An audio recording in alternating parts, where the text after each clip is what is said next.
up another, I don't know if you'll be able to see this. I have to see if I can, did my screen change for you or do I have to share it again? Yeah, I changed. It did change, good. So I'm going into D2L and I'm gonna go into our class.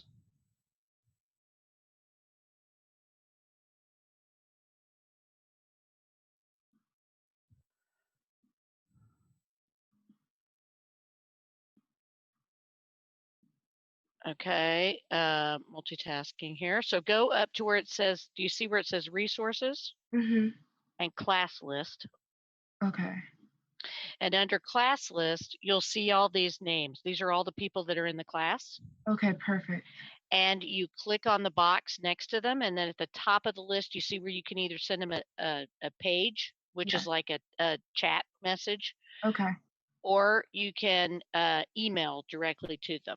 Okay, perfect, perfect. Okay. And now we should all start looking for email traffic from our from the teammates so that you can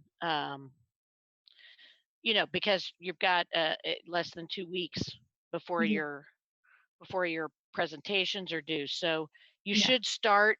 Everybody should be making sure that you're connected and that you know who your teammates are. And do you know who your teammates are? Correct. Yes, it's on the I think you posted it on here as well. I I s did. I did. I found it So from. good. All right. So as long as you can see your list of teammates, you know what your topic is, then now you can connect on D2L. And then and there's both an internal and an external. So if I go up to, let's say that I'm gonna email something to myself because I can't um so if I go into the email program, and this is where I compose the reason you get two emails from me is because if I'm gonna, so I'm just gonna use Hadessa as my example.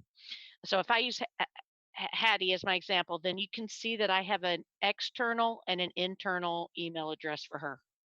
And this goes for me as well. So the hack.edu is my college email that I have go to my phone and all that stuff. Um, the eHack one is internal to D2L.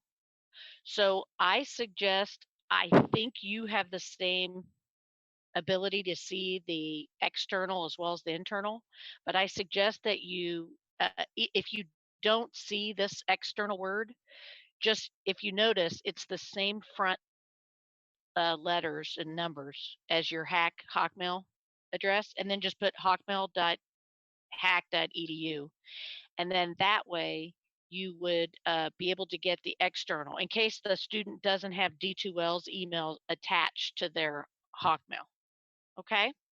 But it Okay. should work. It should work, she Mhm. says confidently, as as if anything else on D2L has ever failed to work for me. Um, but yeah, so it should work like that, and then you should start being able to connect. And you know that on the Hack portal that you have you got your Google, um, you've got the ability to get to your Google apps. Then you Oh, could do slides and connect with the students, and then you just dump those. See at the top here, you have Google Apps. yeah. Yeah. So if you've got all that, those are the tools you need to be able to do the show, the presentation. It's not really a show. Okay. Okay, and then I also had another question, like, so with everything going on, obviously we've been, like, home, and, it's been like, I've been able to kind of get myself through a little bit, but it's been a little difficult because 'cause I'm in a house with 7 people and we're a little tight, and, like, trying to find an area to focus and do what I have to do has been a little difficult. If is there a time, like, that either I can meet with you, separately or something just to kinda do a little bit of tutoring? Because I feel like it's a little harder for me to get the material, and I'm not even good with math anymore. Certainly. So Yeah. No, certainly. So on the front, on your course homepage on D2L, you've got the connection for when my office hour is, but I can meet at other times if that's not convenient for you. okay. So if so at the let's see, under the just a second, it's popping up, I think. Where's my Mhm. content? There it is. So the instructor content information, you Okay. see the box that I'm pointing to? Yes. So this Zoom meeting is open every Wednesday from 3:50 to 4:50. Okay. Alrighty. So that's always available to you. And Okay. then if you want to have a different time, because it's just more convenient for you or whatever, just send me a quick email with a few times that are perfect for you, and then I'll Okay. look to see if they're perfect for me, and then and then we just go to that same Zoom room. I Okay. can open it at any time. That goes for all of the students, not just the one asking the question. Okay. Okay. So yeah, so I can be there to help you any way I can. Okay, thank you. And if any students, I'm Diana. So if any other Yeah, yeah. students also have like are very confident in anything too and are okay with like helping out like as well, like I'm okay with that too because I can take all the Oh, help that I need. sure. Peer-to-peer learning is really good. So if well, you could check with your the students that are on your presentation team. That might be a good selection too. Or if any of you are listening to her and feel that confident in the material, perhaps you could reach out to her and see if that would maybe you could get a study group going because you guys have access to Zoom, and I think it's a great platform because you can do that sharing of screens and all that other kind of stuff too. So it's pretty powerful. Um, but yeah, so if you guys can reach out to each other, I'm all for that. Not a problem at all. Just not during a test. So Gotcha. yeah, no collusion during tests. Okay, so anyway, so I think that everything then is now you know how to connect with your fellow students. You know how to do the slides. It just needs to be about 7 minutes, 7 to 10 minutes to tell me about to tell us about your topic, and and then the things that you think are economic in value about that, equity, efficiency, what one side is, what the other side is, all that kind of thing. So and I did want to tell you that I don't think haven't I haven't stopped hiding. Wait, or did I do that last night? I think I stopped hiding it yesterday. So you're just for when we get to it, your test is on April 13th. So you got a whole week, not a biggie. But it is that's so if you go to up here to quizzes on the day of the 13th, go up to quizzes, you'll click on that test three. When I say go, Zoom will stay alive. You don't have to have video on if you don't want it. Um, and then I'm here for you to chat with me and ask questions. So if that's how you're going to get to your test. So I did want to make sure I did that admin notification. Anything else that you can think of administratively? I have another question about the project. Sure. So my group is the medical marijuana one, Mm, yeah. and it's me and one other person. Sorry to my group member, I don't remember your name, uh, but I think the other two people are assigned. They were, I think they left the class or something like that. Okay. We're the only two that have been in contact. Should we just expect do everything normal? Yep. That okay? So Yeah, just and then all you everything. need to do, then you just need to let me know, okay?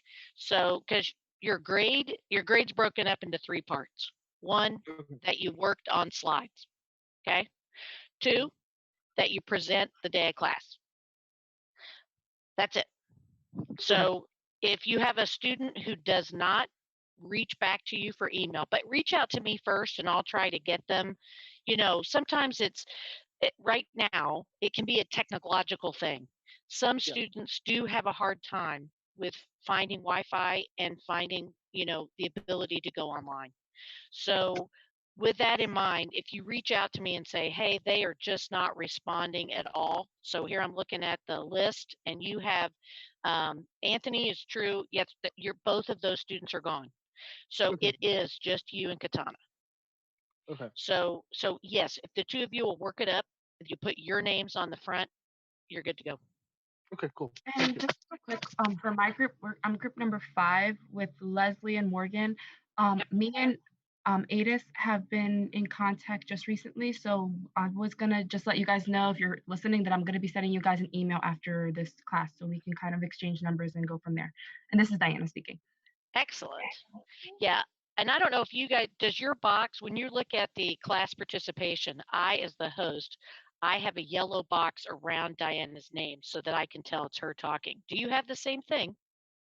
Yeah, I can. I can see it. Excellent. So now we don't always have to, it's me, it's Trinity, you can just talk because we should all be able to see your box light up. Okay. So that's kind of cool.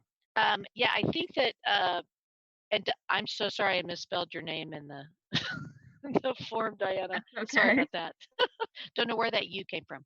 Um, so yeah, so anyway, so if you can't find, if someone's not responding, before you give up, please send me an email to say they're not responding, but I see them in the class list. It might be that I know that they're having trouble with uh, Wi-Fi and being connected, or they have a job that they're being asked to do more right now than they've been asked to do prior.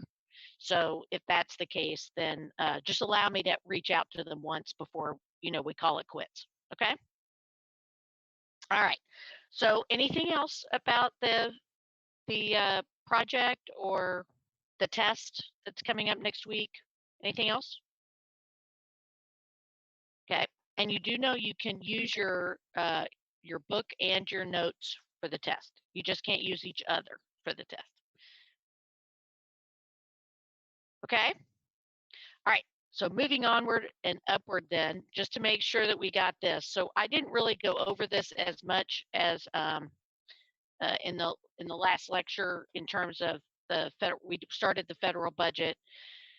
I'll continue to hit fiscal policy in terms of a review at the end of this week. But we didn't do taxes as much, and I just want you to, in case you don't do your own taxes, I wanted you to be able to see how taxes are done. So this first question in Numbers and Graphs, Chapter 11, is how much would a person with an income of $6,000 pay in taxes? So I need you to, I'm going to see if I can half my screen. So let me minimize that, minimize this. Come on. Why is that not working? And then, so kill that. I know I'm changing your screens. Hold on, I'll fix it. Maybe it's not letting me do that because, stop that. Ah! Oh my, it's so crazy. I'm not sure why she's not letting me minimize my screen. So I was going to write on my screen, but I can't. Nope, it's not letting me write. So for this, let me do a different share. New share. Oh, I know why it's not letting me do that. Let me do it this way. Give it a, what? Why? I never said start Netflix. Did you see me start Netflix? How did Netflix get started and take my, okay, I'm struggling. Okay, I'm just struggling. All right. So go to hack, go to mind tap. Not even sure how that happened. But we could have watched a movie, I guess. That would have been fun. Anybody watching Tiger King in your boredom? I finished that series. My daughter's still trying to get me to watch it. I just get Haven't seen irritated. it? It's so good. I literally could not get past the second episode. I was like, so like, this is crazy. Oh my god! But everybody tells me stick with it, stick with it. It's gonna be fun, and so I'm like, okay, I might have to. But it's crazy. Pardon me? Oh, that it's talked about in Tiger King. Carol Baskin is a theory that she killed her husband. Yes, it's very so. It's people are crazy. That's all I'm gonna say is they're really crazy. All right, so why is this okay, that's gonna be fine. Sorry it's taking so long. I'm sure that I've got 4 people in my family all online, and that's gonna be a problem. But so anyway, so taxes.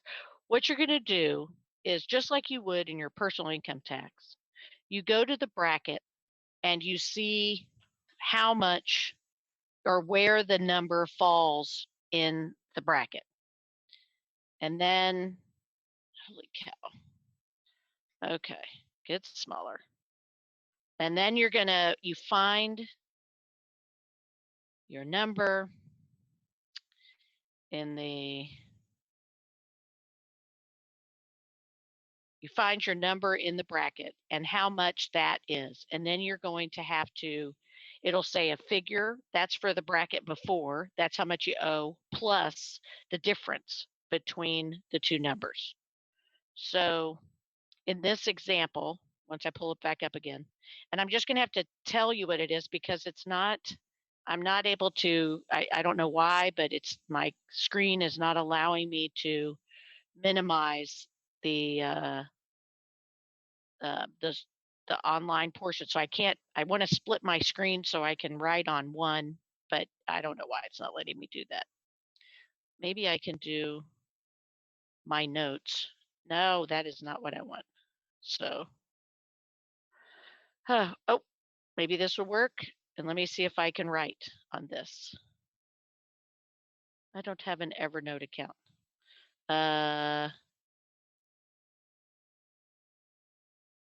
Okay, this is not good to work for me, but all right, it was worth a try. Maybe I'll set that up and see if I can do that. Okay, so here's the table.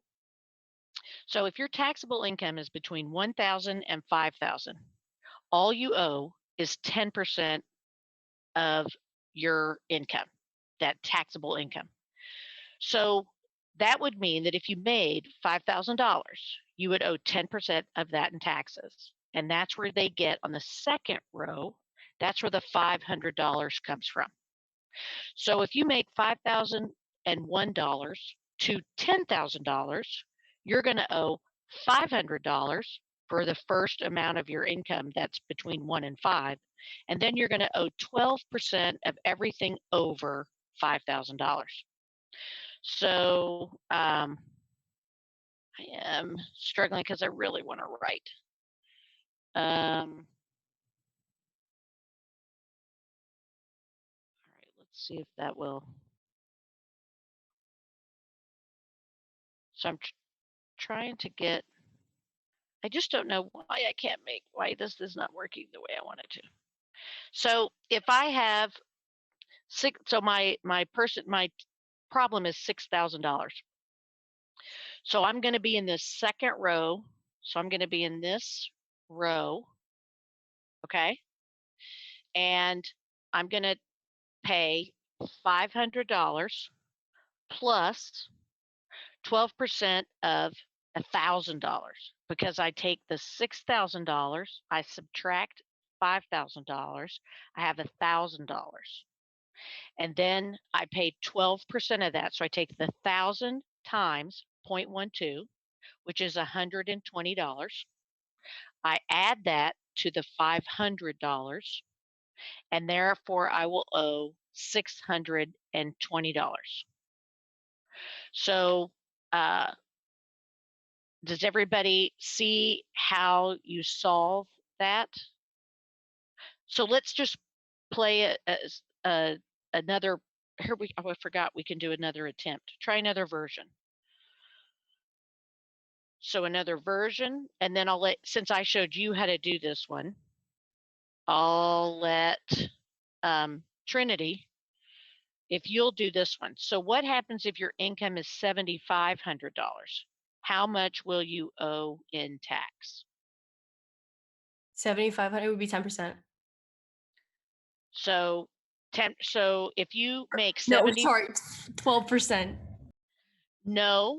So remember that you're going to go to this. Oh, sorry. You're going to go to the second row, right?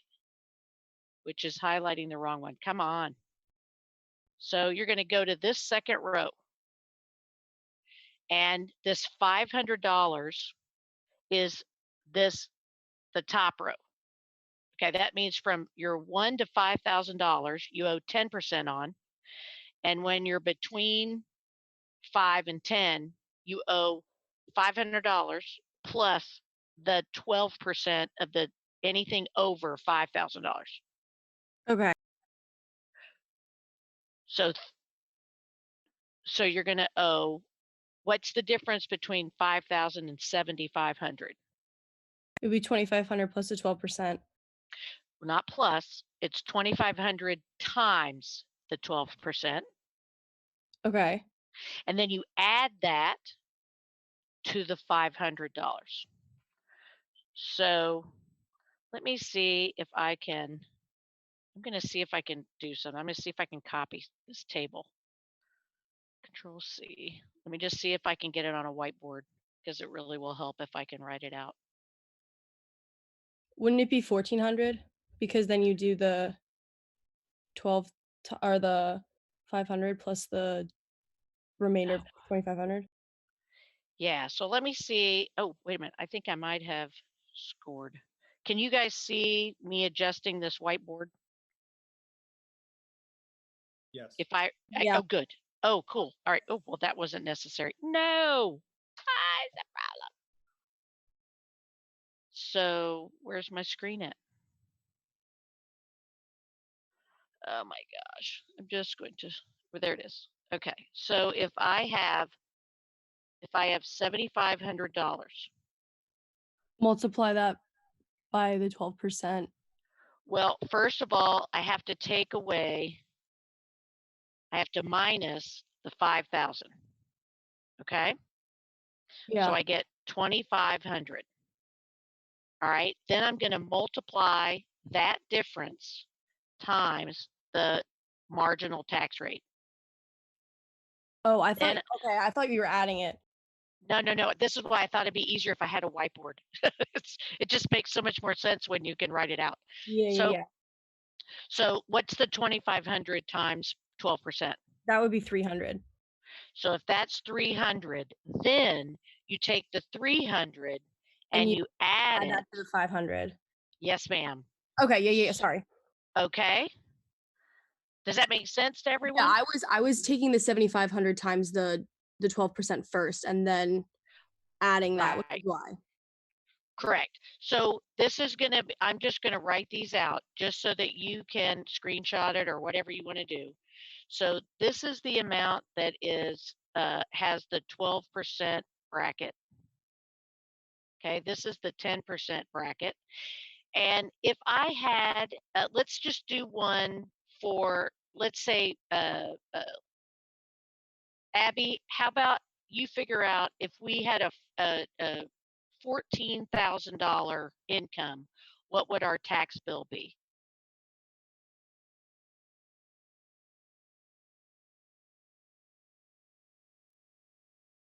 What was that, Sue? To Abby. Abby, you there? Nope, maybe Abby's not here today. How about Kyle? Are you there, Kyle? He might have a hard time with, let's see. Oh, I got chats going. How about, oh, come on, get on there. Dang. So let's see what I got in the chat. Okay, Kyle, can you if you figure out what the amount is, you can type it in the text. Can I go back to the, oh, I am so sorry. So you can't see the split screen. You either see the white screen or you see the Mind Tap. Yes, I can only see the white screen. Okay, let me see if this works. Ah, I see what happens. Okay, well, there's the screen. I'll just have to go back and forth. So Kyle and Abby, the two of you work on 14,000, or actually, Abby, you work on 14,000. Kyle, you work on 3,500. And then I'll go back to my screen. I'm sorry, on my screen, I see it split. So I did not know that you could not see it. Huh. Advanced. Maybe I need to do it advanced. A portion of the screen. That would be cool. Which portion? Yes. Okay, that'd be cool. So let me try. Are you able to see this, the portion? Yep, I see it. All right, let me see if I can see if I can figure this out. Okay, I need my, oh, what happened to my whiteboard? Shoot. Okay, share. Nope, it's not allowing me to do the two things at once, which is what I wanted to do.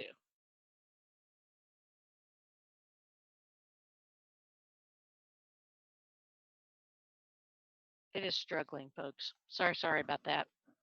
All right, so Abby, so if I have 14,000, how do if I've got 14,000, what's my next thing that I do? If you could type it into the text if you can't talk. I mean, if your microphone's not working. Okay, Kyle says $350 for 3,500, and he is correct. So his 3,500 is in that first row, and he just owes the 10% of the taxable income.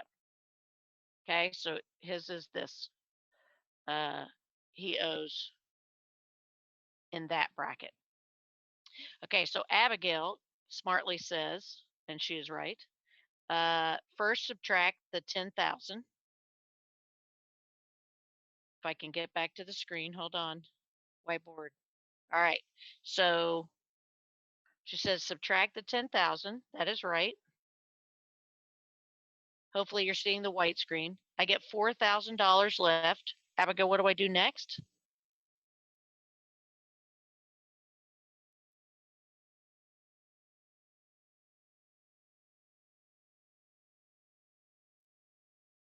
So I have the $4,000. And what's the bracket that I'm going to multiply that by?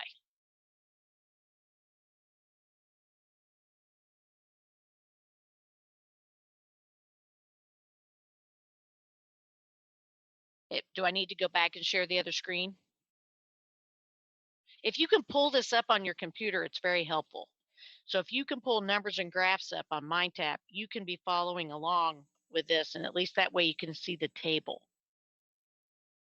But so for Abigail, the next step is you take the $4,000 and you're in now, because you make so much money, you're in the 15% bracket. So you're multiplying by 0.15. So when I take away the percentage sign, I put 0.15, and I get my handy dandy calculator out here. 4,000 times 0.15, I get $600. Okay, so that's not the end of the story though. That 600 is 15% of the 4,000. So I need to now add the 1,100 for all the income above that was in front of that earning $10,000. So my total tax bill is going to be $1,700. Okay, so get used to seeing some problems like that to play with them, so that you can do these kinds of problems. All right, so now I'm going to continue without saving. I'm going to go to my next one. But that'll help you. Or I wanted to make sure, because I didn't think I did any of these in the class. Oh, I did want to ask too, can anybody tell me what kind of a bracket is this? Is this progressive, proportional, or regressive? Progressive. Did you say regressive? Progressive. Progressive, excellent. Yes, it is progressive, because as the person makes more and more income, they owe a larger percentage of their income in tax. Okay, so let me go back to the assignment and see if I can find something that's not taxable. So let's go to a fiscal policy graph, I hope. Good grief, they really want us to get that taxes. And it could be weird amounts like this 13,766. You would do the exact same exercise. You just subtract 10,000 from 13,766, which is what, 337.66 times the 15%, get a number, add that to the 1100, and bam, you know how much tax they got. So, it's and what is the average tax rate? Well, the average tax rate is where you take the tax that the person pays. So the 1100 plus whatever the number is of 3766 times 0.15. So 564.90 plus 1100. So this person pays $1,664.90 in tax, but their average tax rate is going to be the 1664.9 divided by that 13,766. So that will be the 12.09%. So to get the average, you take the amount of tax they paid divided by their taxable income. Okay. So let's go to the next one. And here's I mean, you see the formula in your book too, but there's the formula for it. Okay. All right.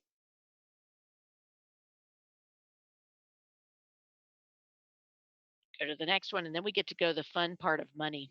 All right. So this one says a hypothetical society has 3 income earners, and all 3 must pay income taxes. The taxable income of Smith is 35 to 11, blah, blah, blah, 200. So complete the following table by computing tax revenue under a proportional income tax. So if the proportional income tax means that everybody is treated the same. So when the tax rate is 10%, you're going to, Smith pays 10, Jones pays 10, and Brown pays 10%. And you add all 3 of those together, you get the amount, okay, whatever that number is. Do the same thing, multiplying all 3 of them by 0.15, and you get the proportional. Then it says, suppose a progressive tax income. And then once again, that's just doing the exact same problems we've been doing with that other tax table. This is just changing the tax table. Okay, but it's the same exact kind of problem. I'm trying to find a fiscal policy where like aggregate demand moves to the right when you do it. Oh, I did want to say that you have, oh, here's one. You do have 2 multipliers. You have a tax multiplier and you have a, I'm going to change this up. Hold on. Oh, stop. So move this here. I'm going to go to a new pager. So your spending multiplier is that 1 divided by 1 minus MPC. Okay, or you could also remember it as 1 divided by MPS. This multiplier is when you have a change in autonomous consumption, government purchases, or I. Okay, that's what the S stands. This is the spending multiplier. When you have a change in taxes or transfer payments, you get a different multiplier because the first round is different because of the way it hits the economy. So, what you need to remember is if you have a problem that states there's been a change in taxes or a change in transfer payments, this is the multiplier formula that you need to remember. So when there's a change in T, use the multiplier for T. When there's a change in autonomous spending, you use the top one. Now, it's interesting, but the MT is usually one digit or one number smaller than MS. So what I mean by that is if the spending multiplier is 10, then the tax multiplier will be 9. And the way I can prove that is if I have, so to get to a multiplier of 10, I need, if MPC is 0.9, then the spending multiplier is 1 divided by a dime, which is 10. The tax multiplier is going to be 0.10, excuse me, 0.9 divided by 0.10, which is going to be 9. So what this means is that a change in taxes and transfer payments are not going to change spending or the real GDP in the economy in the same way. So if you have a change in, or a gap rather, in the, let's say we have a recessionary gap. Okay, so if we have a recessionary gap here, here's Y potential, here's Y1. And let's say that that gap is 300, and we could make it 300 million or 300, whatever it is, but let's say it's 300. Then we have that. Are you all able to see my whiteboard still? Yep. Okay, Yeah. good. All right. Thank you for letting me know. All right. So if I have a $300 tab that are, a gap that I need to close, then I need my change in real GDP, remember, is equal to a multiplier times the change in spending. So let's just say that I was going to be able to change government purchases. First of all, can somebody tell me, if I want to close this gap, am I going to increase government purchases or decrease government purchases? Increase. Okay, so that's fantastic. So I want to increase government spending, right? And now let's say that the MPC is 0.9. Then that means that my multiplier is 10 if I'm changing G. So if I'm changing G, then I have that my change in real GDP is $300. It equals to a multiplier of 10 times, and I don't know how much I need to change G, but now I can figure that out. I take 300 divided by 10, and I get $30 is what the government needs to increase spending by in order to close the gap. So the government increases their spending by $30, and after the multiplier takes effect, then at the end of all the spending, where becomes somebody else's income, which becomes somebody else's spending, we close this gap of $300, um, and our new AD curve goes to the right. We close the gap, and all is well. Well, let's say that instead of a change in spending, let's look at what happens if we change taxes. So now we've got our change in real GDP, and we're going to change taxes. So which way do we want to change taxes in order to close a recessionary gap? Do we want them to go increase the taxes or decrease the taxes? Decrease. Right. I want to decrease the taxes. So I'm going to, this number then is going to have to be a negative number. So just to let you know that you want to make sure that's going to be negative. Uh, so that we're going to decrease our taxes. So I need to close this $300 gap. And now my tax multiplier, if my spending multiplier is 10, my tax multiplier is 9. So now I need 9 times the change in the taxes. And I know that my taxes need to, it's going to be I'm going to increase my taxes to push the AD curve to the left. And we just said that we're going to decrease the taxes in order to move it to the right. So what is 300 divided by 9?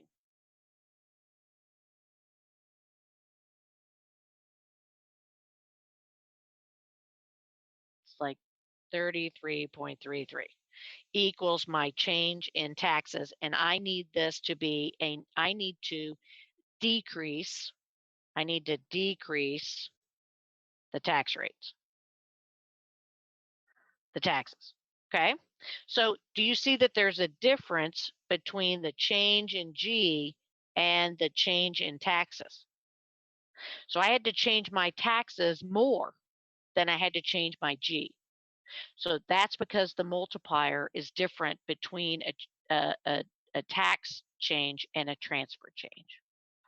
Okay. So let me go back to my screen here. Oops. Okay, share. And now let's do this problem. Are you seeing now the MindTap screen? Yep. Okay, good. All right, so I've got my screen here, and it says adjust the following graph to show how fiscal policy works in the ideal case. So which curve does fiscal policy affect?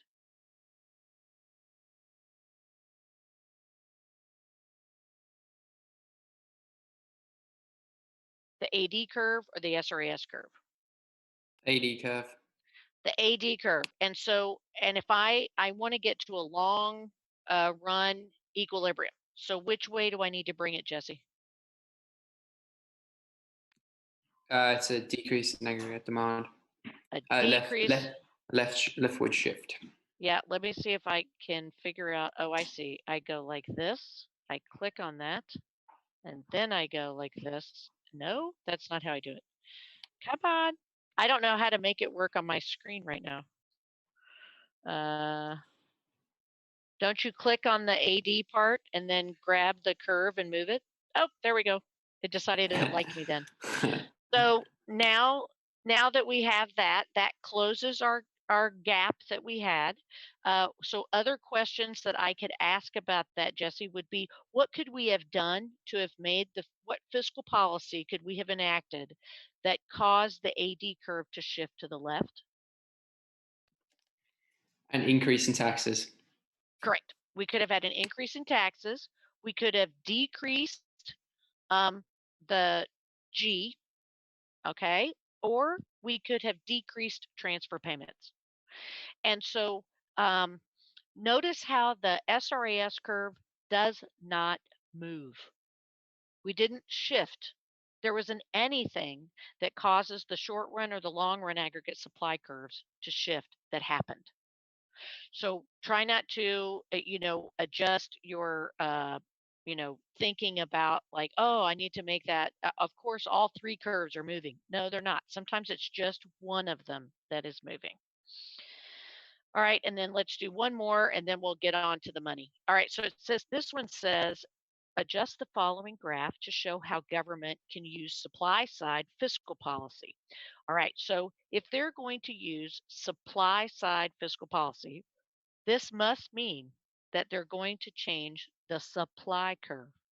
Now, remember, we talked about this a little bit. It's very difficult for the federal government to affect supply.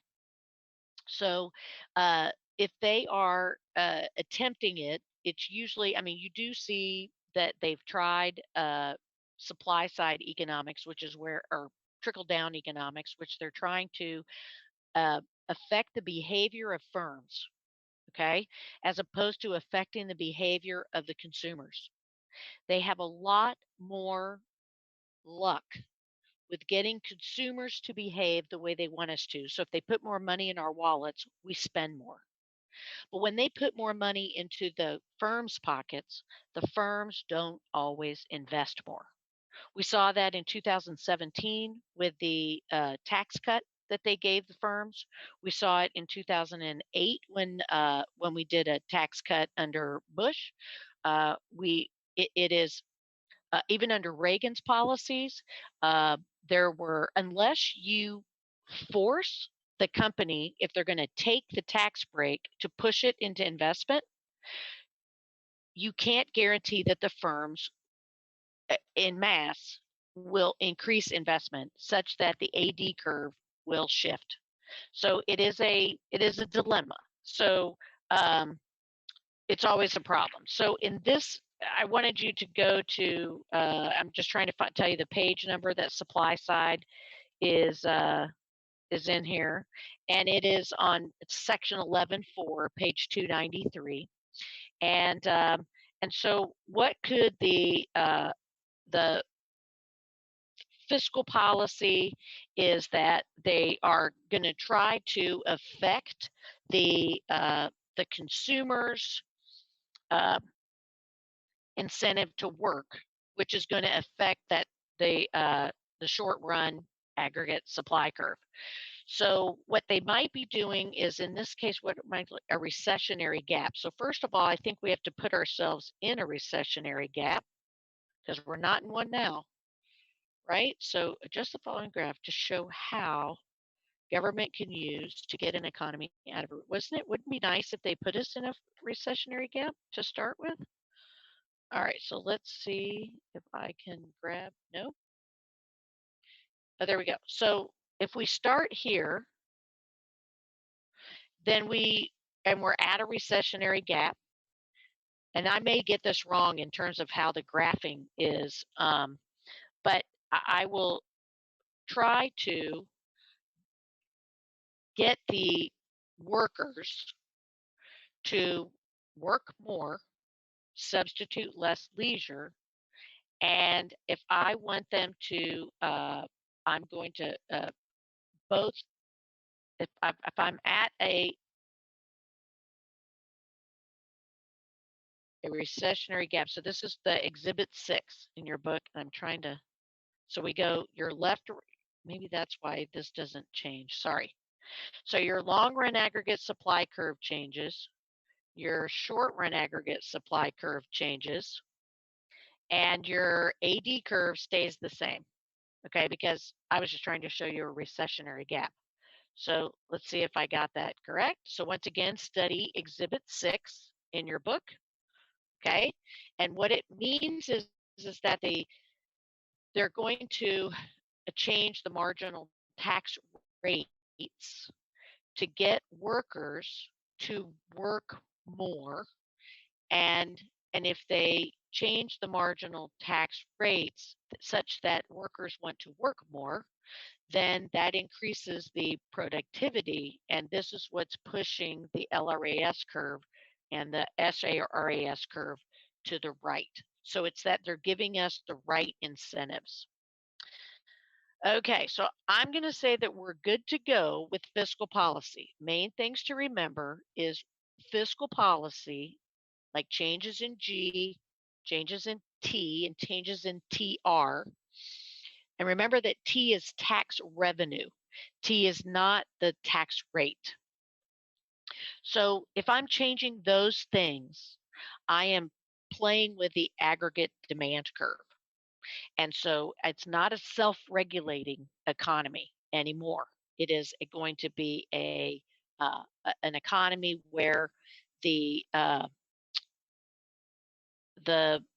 fiscal policy is going to change spending in some way. It either changes, so G changes, of course, AD by itself, but if it's a change in taxes or transfer payments, it changes it through consumption and investment. That's the main things to pick up from the chapter. Not that that's everything, but it gives you a good overview. Now, what about the money side? This is when those of you who are should be very interested in money, because money is just so much fun. So can you all see the PowerPoint slides now?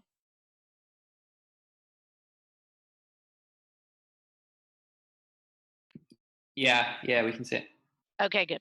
So money, oh my gosh, money's so much fun. So money is any good that makes a transaction happen easier. So when you were trading a good for a good, that's called bartering. And that what I'd have to find somebody who wants my eggplants if they have artichokes, and they want almonds, and now I got to find a person who wants almonds from my eggplants and then take those almonds and then trade them for the artichokes.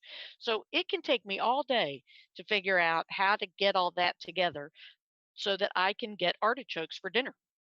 So money, man was very smart. Money made it such that we could exchange money for the artichokes, and then the artichoke farmer could go out and buy whatever the heck they wanted. They could go buy almonds themselves because they have money now. So money is a any good that is widely accepted for the purposes of exchange. It is to make exchange easier and more efficient. And it is also good for the repayment of debt.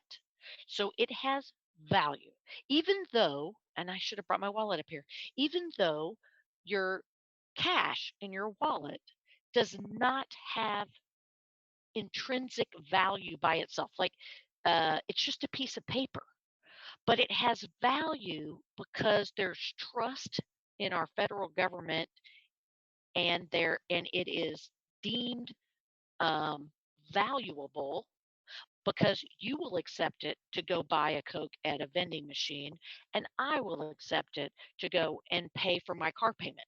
Okay, so it is money is does hasn't always been paper. So there are three functions of money. I remember them as Mississippi State University. So medium of exchange, store of value, and unit of account. The medium of exchange is when, like when I beamed into class and I bought somebody's backpack. I think I bought James's backpack. And I came in with $100 bill and I exchanged it.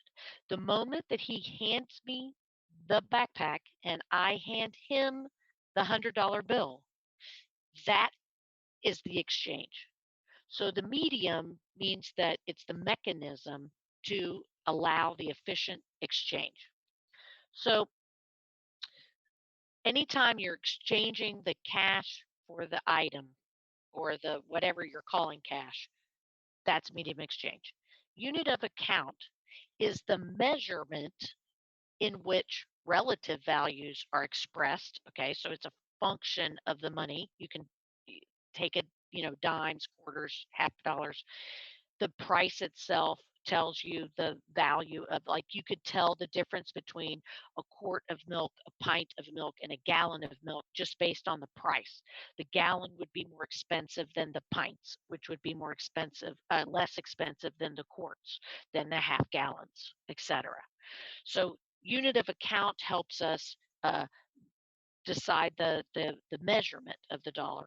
And then the store of value is, can you keep it for a while and then still spend it later? So I'll go over those three a little bit more in a minute. But the biggest thing we have to have, that artichoke, uh, eggplant, and almond example, I have to have what's called a double coincidence of wants.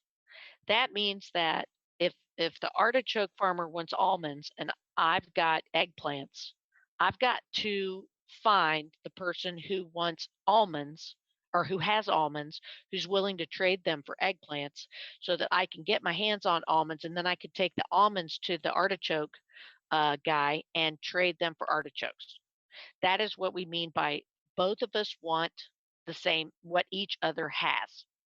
So money made that go by a lot easier, right? Because money, everybody would like money to trade for their goods. So money made transactions much faster, and this is how money evolved.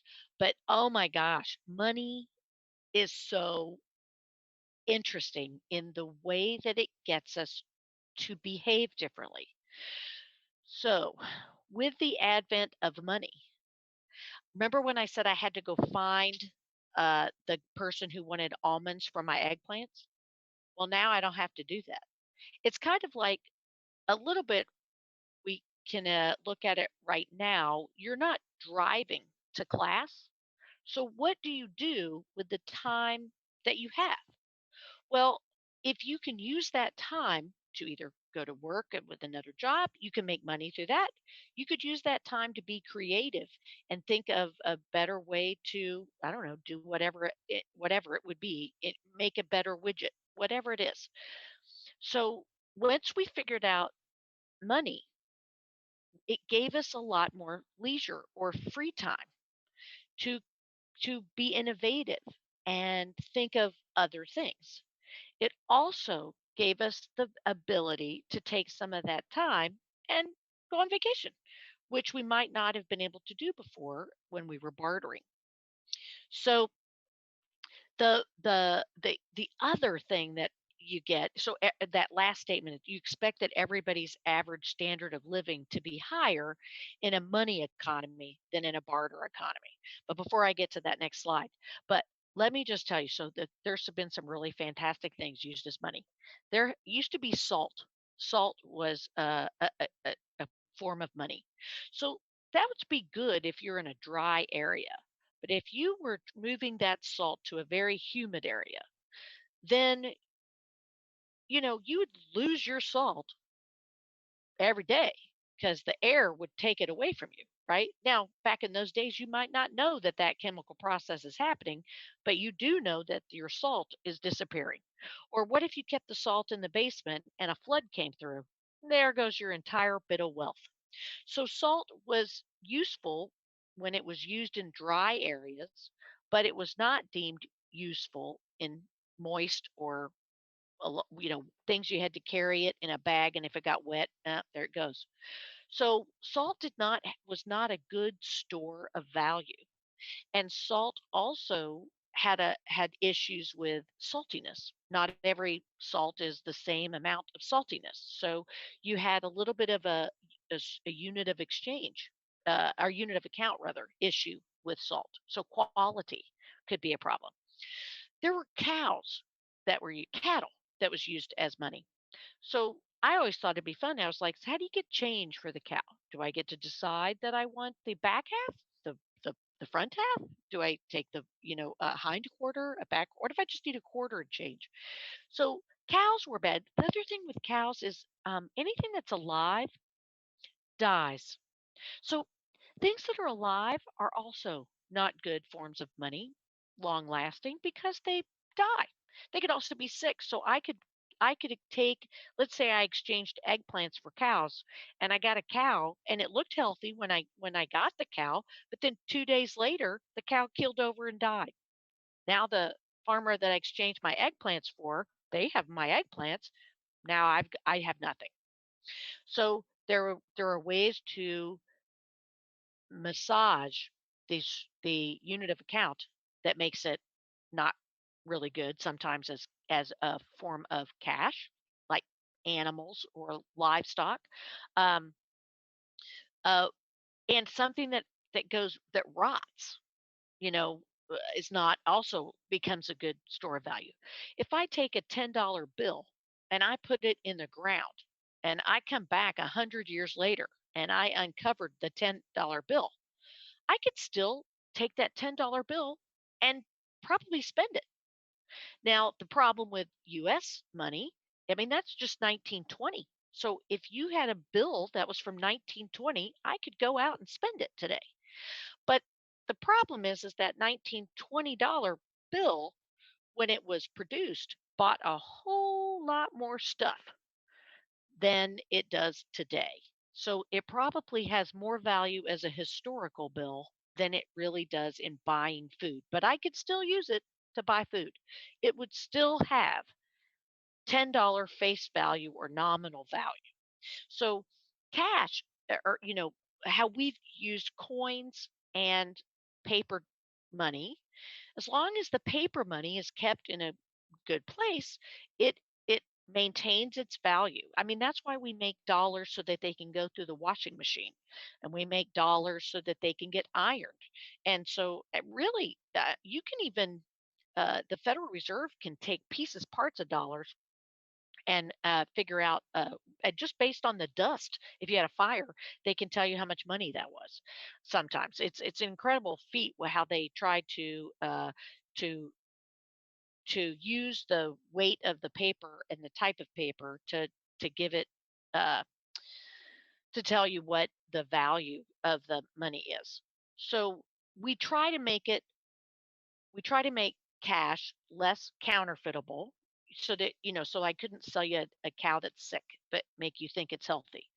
So I want to make sure that the money that I'm using is good money, not counterfeit money. I would want to make sure that the money can be stored and be spendable when you find it again or you take it out again. And I would want to make sure that the money is acceptable. So, for instance, in America, foreign currency is not acceptable to buy a Coke. So if you're a foreigner and you've come here for vacation, you can't bring your currency from your country and go anywhere in America and use it as money. But oddly enough, because American money is the number one money used on the globe, I bet pretty much if you landed at almost any airport in the world and you pulled out a $20 bill and you said, I need a taxi to go to my hotel, you might not get change. Okay. And you might not get the best deal for the $20, but I guarantee you will find a taxi driver who will take that $20 bill from you and drive you to your destination. Okay.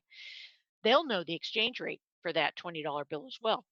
But in America, if you land at LaGuardia, Dallas, whatever, and you pulled out a 20 euro bill, nobody there will take the money because it's not acceptable in the US to use for transactions, whereas US dollar is the number one world currency. So some countries like Costa Rica, and there's a few other countries that use the dollar as their currency. So money has, you've got to have those three functions: medium of exchange, store of value, and unit of account for the money to be usable. All right, so that's the first thing. So we've defined what money is and how it is acceptable. The second thing we're going to do is define what our money supply is. So we need to have that big pile of money that is supporting all the transactions that are happening in the goods and services market, that real GDP, good, economic pie market. So we're going to define what that pile of money is. So that pile of money is called M1, M2. We actually have like M8. I don't know how many M's they have. So let me see. It's telling me that I need to close some applications. So can you still hear me? Yep, I still hear you. Okay. I don't know why I'm getting my, let me see if I can close anything that would get me. I don't think I have anything else open. Uh, okay, I'm going to say that it's going to come back. so, so M1 is the most narrow definition of our pile of money. It only has three things in it. It has cash held in circulation. And what is cash held in circulation? I really need to bring my props up here.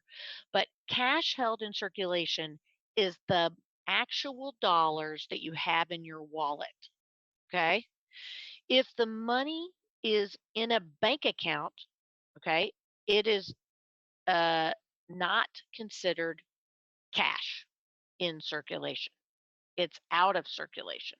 So if it like people who have uh, banks that have large stashes of the money they're going to put in the cash they're going to put in the ATMs before the money gets out of the ATM into a person's hands or into to a business's cash register, it is not in circulation. Okay.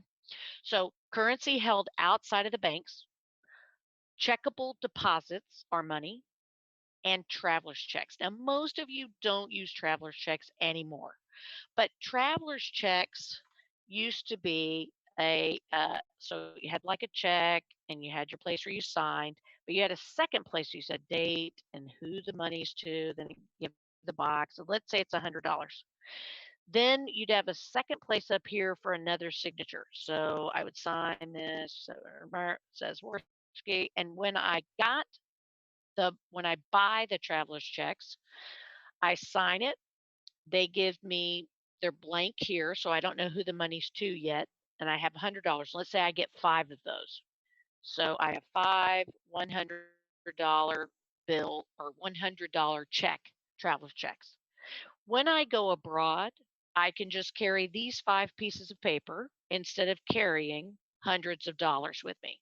So these are more secure in that the person, when I cash them, I have to sign down here again with my same signature that needs to match the top signature.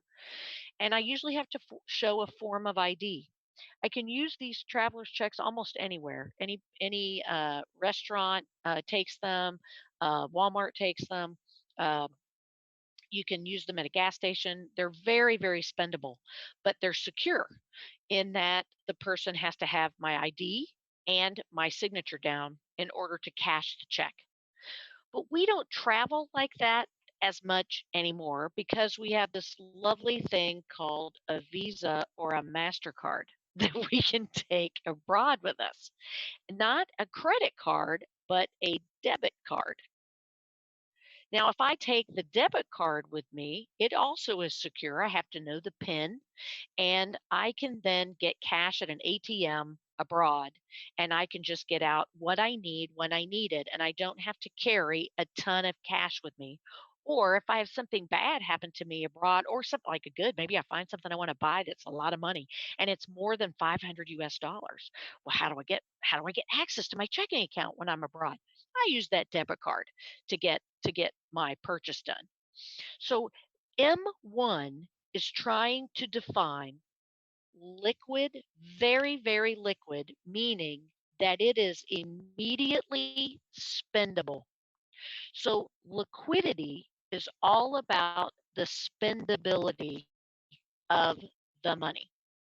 So M1 is the most liquid. It means I don't have to do anything to be able to spend it. I can spend on my debit card to get a Coke out of a Coke machine. I can spend cash in circulation to get a Coke out of a Coke machine. Okay, I can't use the traveler's check, but it's very spendable at a store with a cash register person. So money M2 is the next one, and M2 is where we add the savings deposits or uh, short-term interest-bearing accounts. So if M2 is out here, it has M1 inside it. And M2 is illiquid, meaning that you have to do something to it to be able to spend. Okay. So if I am too, like I can't spend out of my savings account at Giant or the grocery store.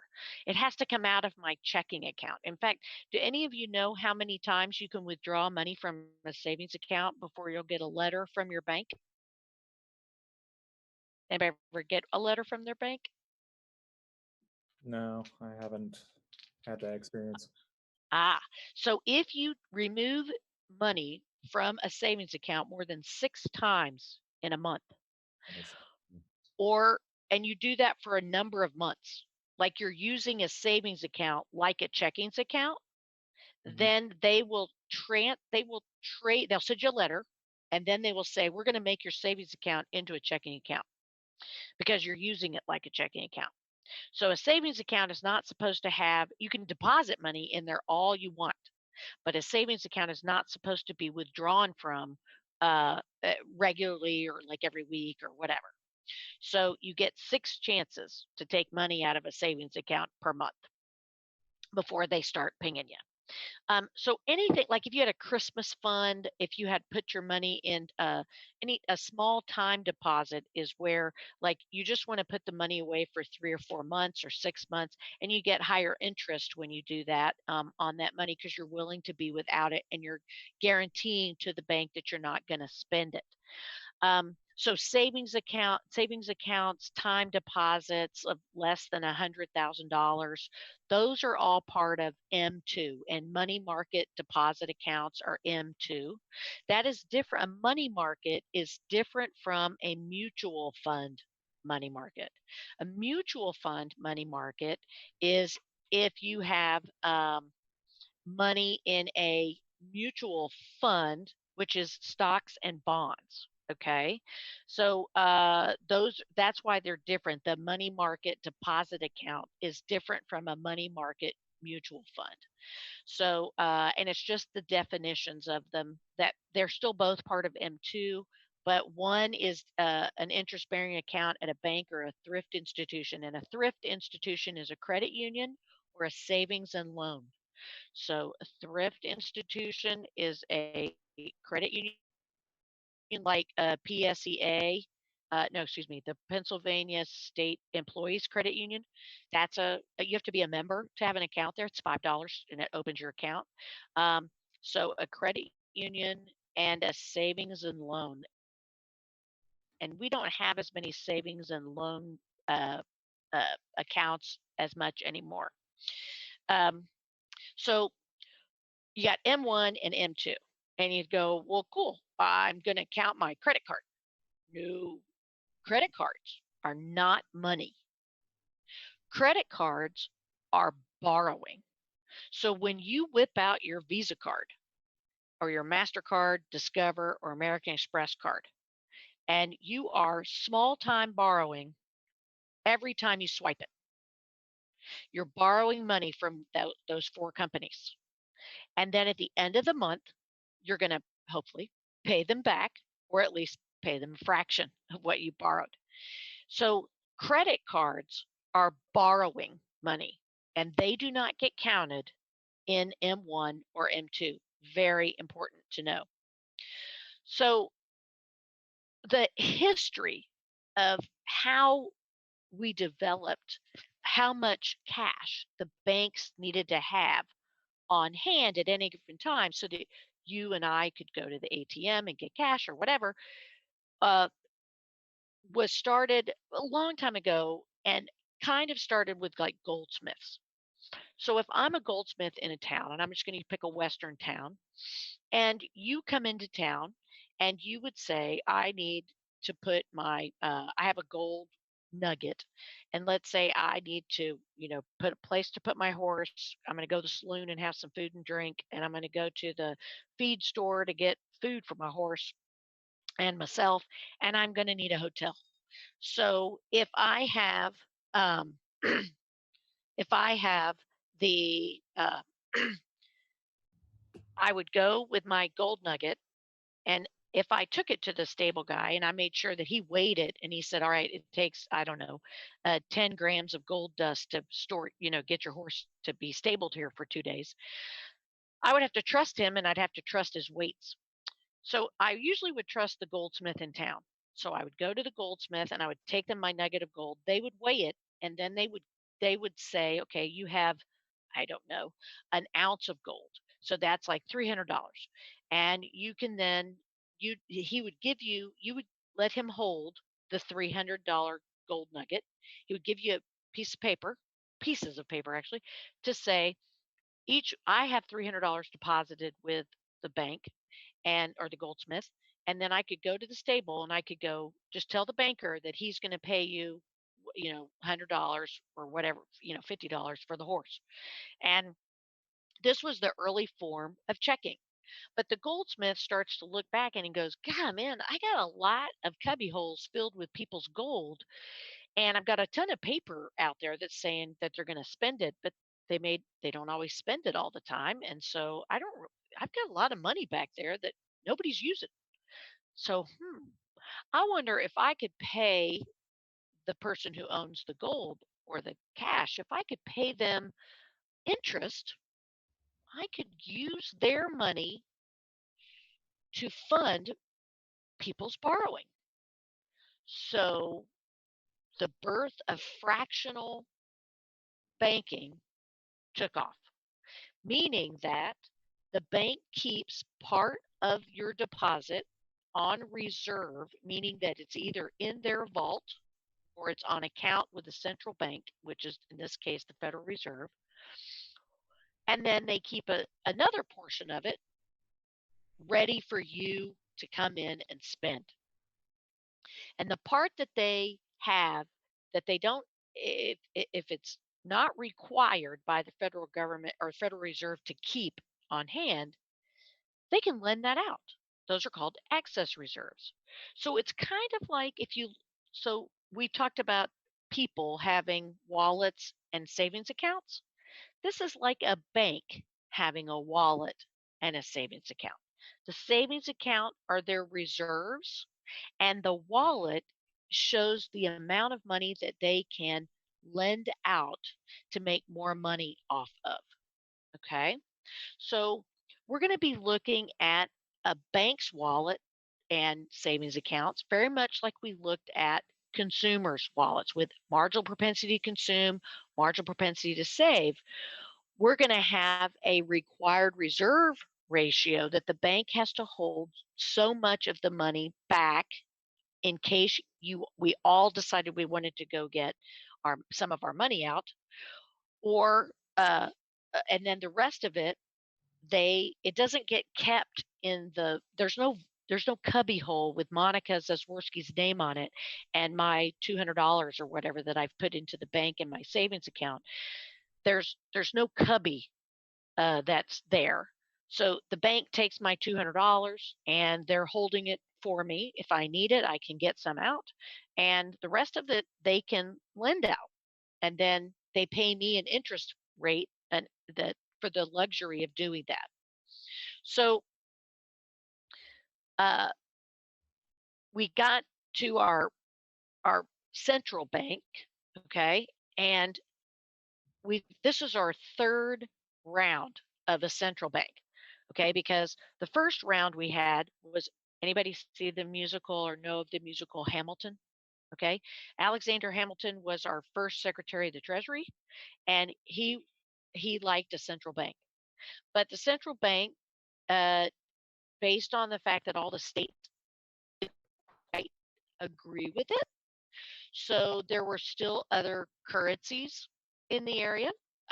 In fact, before the central bank happened, like when George Washington was going from Mount Vernon, say, to Ohio, he might have to change his money many, many times to be able to spend it, to make it spendable, because the money from the Mount Vernon bank, local bank, was not the same currency that was used by Cumberland, Ohio, or something. So it just go from Mount Vernon or Washington, uh, the city, Washington D.C., through Baltimore into Philly and then into Harrisburg. You'd have to change your money 3 or 4 or 5, maybe even 6 times to be able to spend it along the way.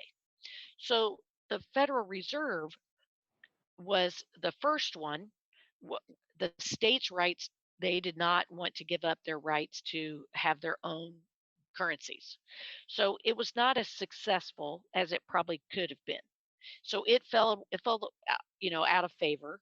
And then our next one we put in place after the Civil War, and it too faltered and did this was remember this was before fiscal policy was used or seen as a way to affect the money supply.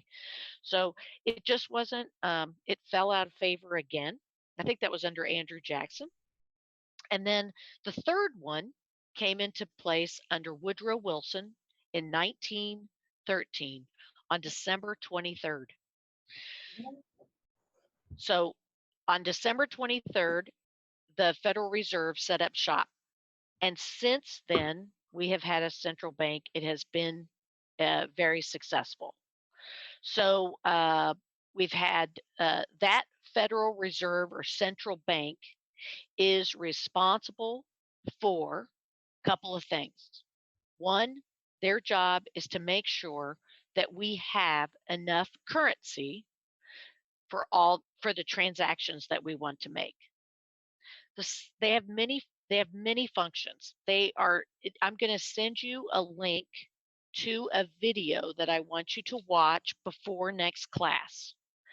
And that is going to be all the roles that the Federal Reserve has. Okay, so that it gives it's just animated and nice. It just gives you a good overview of what the Federal Reserve does. So I will make sure that those are on D2L. Okay, they'll be under this section. Um, and so the Federal Reserve, they're they have besides just banking, okay, and we have a whole other chapter on just the Fed, but so the Federal Reserve has the supervision of the banks as one of their responsibilities, and they are also to make sure that those banks are working honestly, that there are trust, so that the public trusts them, people who have deposits there and the people who are borrowing there. And then the Federal Reserve requires the banks within the banking system to put reserves into the Federal Reserve Bank so that they can assist the bank with transactions between banks. So that when, like, do any of you ever look at your statements, your bank statements, and you see the letters ACH next to a transaction? No, I've never seen that. What is that? Look for that. It's called the Automatic Clearinghouse, is what ACH stands for, and it is the way that now it's with electronic banking. It used to be that you wrote a check. That check, if I wrote a check to Paul, I wrote him a check. It went from my bank to his bank, but in between, okay, it didn't just get mailed. What happens is the check gets sent to the Federal Reserve. The Federal Reserve, let's say, takes the money out of my bank's reserves, puts it into Paul's bank's reserves, and then Paul's bank then puts it into his account, and then Paul has transacted and deposited his check. Okay, so the Federal Reserve is like the check clearinghouse for the banking system as well. So banks keep accounts at the Fed, and I call the Fed the mommy daddy bank because there are sister brother banks, which is the banks can borrow from each other or they can borrow from the Federal Reserve if they want to have more money to lend out than they have from people putting in money to deposits. So to prevent banking runs, which I'll send you another video on bank runs as well, that one's kind of fun. So watch those two videos before the next class. The banks, we needed a safety net to keep banks to be not misbehaving with the money, and also to prevent bank runs. Because all it takes is if one person in our class is looking at their bank account and they go, "Oh my gosh, it's frozen. I can't, I have no access to my account. My bank's closed. Oh my gosh." And they tell two people who tell 1,700 other people on Facebook, "Hey, Tom says he can't get into his bank account. Did everybody check your banks? Make sure you can get money." And before we know it, everybody is going to their banks and everybody's demanding their deposits because they don't, even though their bank, and no problem, zero problem with their bank, but those are called bank runs when we all panic and we all went to get access to our money that we have at the bank at one time. So the Federal Reserve's job is to keep those from happening. So they also they require that the banks hold part of their reserves as a percentage of deposits. They require that they hold that back so that they always can give cash to the public or to their depositors when their depositors want or demand the cash. So sometimes we call a checkable deposit, another name for that would be a demand deposit because you are demanding the money out of your bank account right then. So uh, the required reserve ratio is that amount that the Federal Reserve says that the bank has to hold back as a percentage of their deposits. So if they have $1 million on deposit and the required reserve ratio, which I call, little r. So if you have a required reserve ratio, little r, is 10%, then the bank has to hold 10% of $1 million in their reserve account. They can hold more than that in their reserve account, but they have to at least have that much in their reserve account at the end of the day in order to be considered solvent. Okay, so solvency for a bank, meaning that they have enough reserves on account at the Fed that they meet the minimum requirement of those deposits at the Fed to back up their amount of demand deposits. So, required reserves is that minimum dollar amount of reserves that the bank must hold. Notice it's a minimum. So, that reserve requirement is going to give the Federal Reserve some power in terms of moving money into the banking system and taking it out of the banking system. And we're going to see that's how monetary policy is going to be directed. We're going to be looking to see what's happening to the bank's reserves when monetary policy is used. And so I'm going to send you both of those videos, and then I would like for you uh, to look at them before next class. Okay? Deal? Sure. All right. So it'll be in D2L under chapter 12. No, chapter 12. All right. Everybody have a good day. I'll see you on Wednesday. Thanks. All the best. Yeah, Bye. guys. See you.